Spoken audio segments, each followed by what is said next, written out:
Så har vi sådan noget som det her, som jeg synes er rigtig, rigtig spændende, fordi alting skal jo ikke være håndholdte enheder. Det skal ikke altid være noget, som vi skal give folk i lommen eller i hænderne på en måde. Vi kan også bare involvere det. Og hvis der er noget, vi godt kan lide, i hvert fald hvis man er teenager, og vi kommer også et godt stykke op igennem voksenalderen, så vi godt lide at se os selv. Så hvis vi kommer gående, og vi pludselig ser et billede af os selv, eller noget film af os selv, så er vi sådan, for sagen, det er mig, jeg er med i det her. Spændende. Her har National Geographic gjort det, at de har sat en skærm op i storcenteret i England, og så har de lavet et fint lille system, som egentlig er meget, meget simpelt. Du kommer gående forbi det, så er der en mand, han har nogle forskellige kort i hånden. Og de kort, de aktiverer forskellige ting, forskellige animationer, forskellige involverende elementer. I det her tilfælde her, der er det jo National Geographic, så det vil være meget naturligt at få dyr ind i det her, så det har de selvfølgelig gjort. De har fået nogle forskellige dyr gjort levende. Og så giver de her kort til folk, så kan de løbe rundt, og så kan de få de her dinosaurer, så til at jagte dem for eksempel. De kan få børn, og de kan lege med delfiner, tiger og en løve, og hvad der ikke er med i det her. Og alle synes jo, det er sjovt, og udover at de synes, det er sjovt, dem der er med i det, så alle, der står og kigger på det, synes jo også, det er super sjovt, fordi hvad er det for noget fjolleri, der står og laver dernede? Det er jo skørt. Men man husker da, i hvert fald, man har været i Storcenteret den dag. Man husker det måske også en positiv måde. Op på gulvet. Super. Vi lavede en løsning for Greyhounds-filmen for Lego. Den kører så i Chicago i stedet for. Ikke helt overvendt, vil jeg sige, men ligger rigtig meget op af det her blandt andet. Nu er det her en lyskejle, der er på gulvet. Man må ikke klistre ting på gulvet over i deres storcenter, så det er en lyskejle, der viser 2 fødder. Børnene de kommer hen, stiller sig i den lyskejle, og så hænger der 2 æbler og svæver. De kan se dem selv på skærmen, så hænger der 2 æbler og svæver. Så snart de er færdige de æbler, så bliver de tryllet op til en Lego-mand.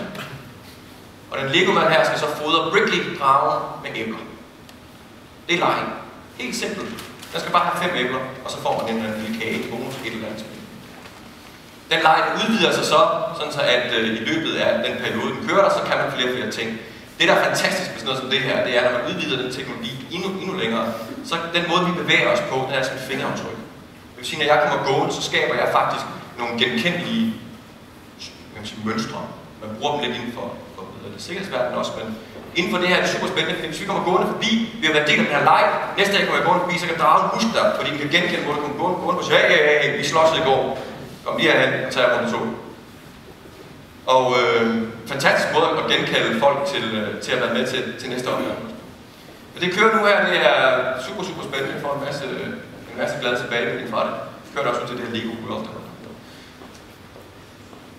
Så der er rigtig mange firmaer, som er i gang i øjeblikket. Lego er ikke der, men de har også lavet den her fine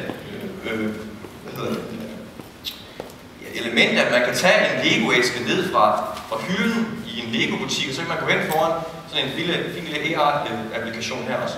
Og så kan man se Lego-figuren blive bygget oven på ens æske. Og hvis den her så kan blive til flere forskellige ting, så kan man se den bygge de forskellige ting, så kan den køre rundt ovenpå. Det er jo super smart, så forvalter de jo vand og siger, men hvad er det her for noget? Det er en kran. Nej, jeg kan se en fin kran. Det er smart. Det må se blive skabt. Det kan man gøre nede i butikkerne nu her. Linux, eller X, som de også hedder, de har lavet den her rigtig dejlige ting med, at de lavede en kampagne, som hed Even Angels Will Fall. Det kan vi huske den. Og som engle, der kom ned på jorden med deres glorie, som de smed og var meget forførende. De gjorde det i England, at de lavede det i en metro, der sad som Super Bowl-skærm. Så lavede de det, at de satte den her skærm op på samme måde som National Geographic, når man kom gående ind.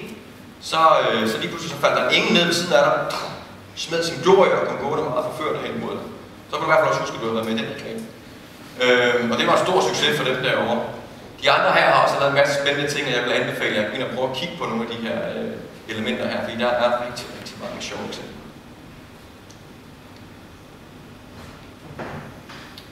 Så nu prøver vi lige at samle sådan lidt op på, hvad det er for nogle ting, man kan gøre med sådan noget som det her.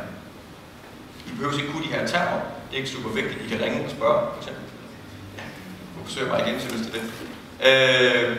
Markerbaseret tracking er helt simpelt. Eller man kan sige, første form, det er det, man tager et eller andet billede, en avisannonce for eksempel, så sætter man noget oven på den. Så forholder vi os til den ting.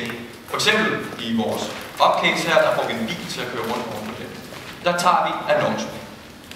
Flere marker, jamen så kan vi tage flere marmeladeglas for eksempel. Nu har vi vores jordbærmarmeladeglas, der kommer jordbærmanden op, men hvis vi også har røjsenbær, og vi også har appelsin, så kan vi sætte dem sammen, så kommer de forskellige karakterer op af dem, men fordi at de er ses i samme scene, så kan vi få dem til at snakke med hinanden.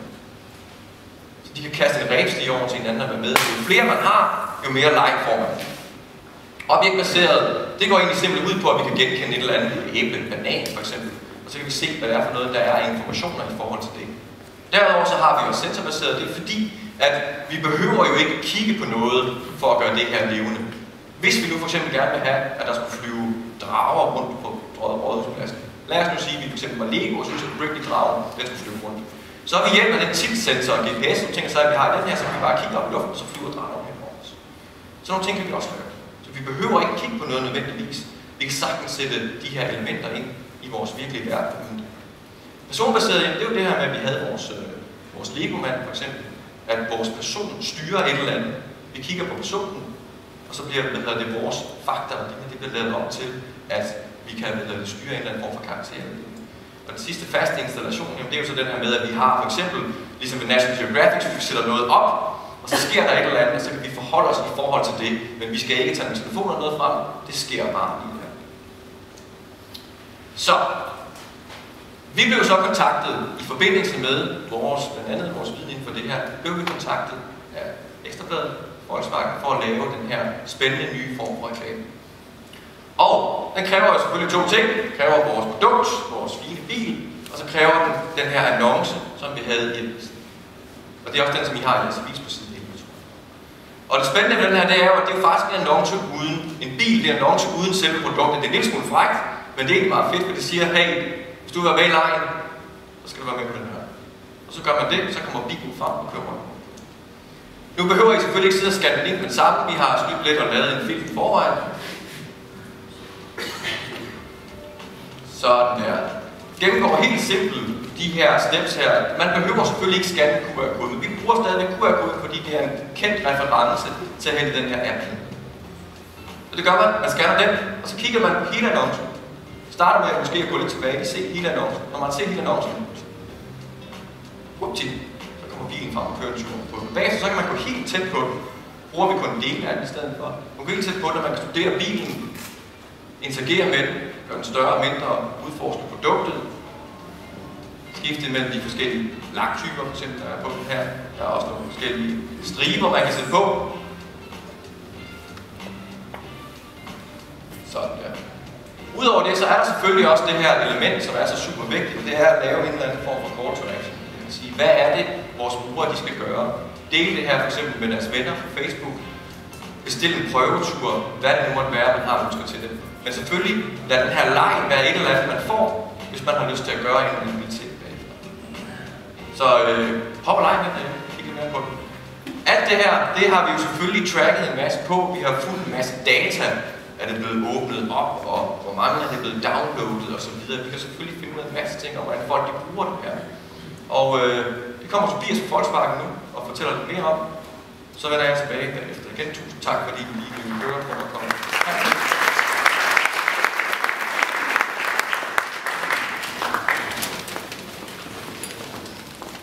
Ja. Jeg har jo lov at tage med et lille kig ind i fremtiden, og heldigvis er det så noget af fremtiden allerede er nutiden. Så det første, jeg gerne vil vise jer, som noget af det, som vi har arbejdet på det sidste stykke tid at få gjort rigtig spændende, det er lige netop det her med at få vores trykte medier gjort levende. Hvis vi nu forestiller os, at vi sad og læste Ekstra Bladet for eksempel, og hver gang der var et billede i Ekstra Bladet, og vi tænkte, der er en logo nede i hjørnet, der står, at hvis jeg gerne vil vide mere, så skal jeg bare kigge på det her logo ved hjælp af min smartphone, min Ekstra Bladet app for eksempel, og så får jeg en 2-3 minutters video om det her gerningssted, eller hvad det var for noget, som var rigtig spændende at læse om. Så jeg kan tage min telefon op, kigge på det og sige, okay, spændende, fantastisk, og så lægge ned igen, og så fortsætte i min avis tilbage til trykte medier igen.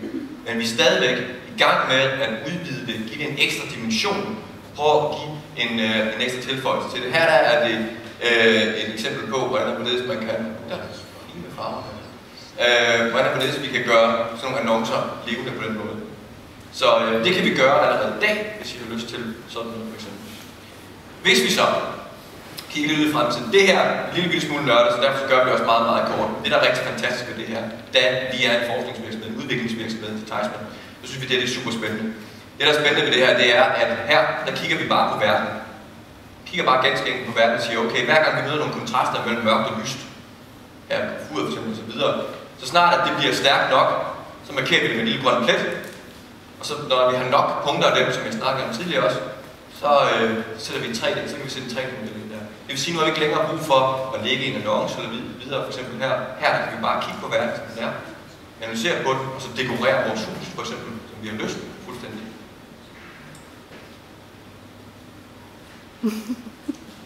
Ja.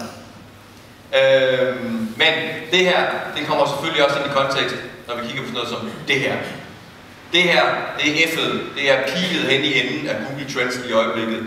Den 5. april, der lancerede Google, at de vil lave briller, og de er ikke i produktion endnu, men de er, i test i øjeblikket, så der er Google-medarbejdere, der går rundt med de her briller på i øjeblikket. Fint ser de ud. Der er et lille spejlglas der, så der det kan blive reflekteret lidt op på den, og så sidder der et kamera ude i linsen, sådan så at den her dame, hun kan gå rundt ganske almindeligt, helt naturligt.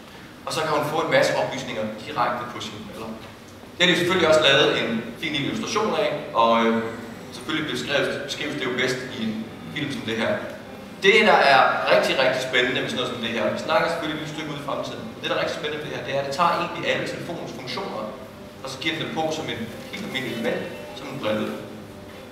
Det vil sige, at de ting, som vi får i vores apps nu, vejrforholdet, vindforholdet, hvornår kører bussen, alle de her ting og sager, så kan vi lige så godt bare få på vores briller, hvis nogen der ringer, en besked, mødes med nogen osv.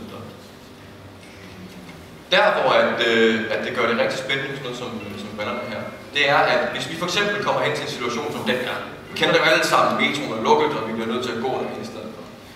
Så kan vi få et kort op, og kortet det forholder sig så til den virkelige verden. Det vil sige, det der er rigtig spændende ved sådan noget som den her ting, det er, at ikke så meget, at vi kan få en sms i hjørnet af vores synsfelt, eller vi kan se, at telefonen ringer i hjørnet af vores synsfelt, men at vi lige pludselig kan gøre bymiljøet, vi kan gøre det, vi kigger på, levende, give den ekstra information.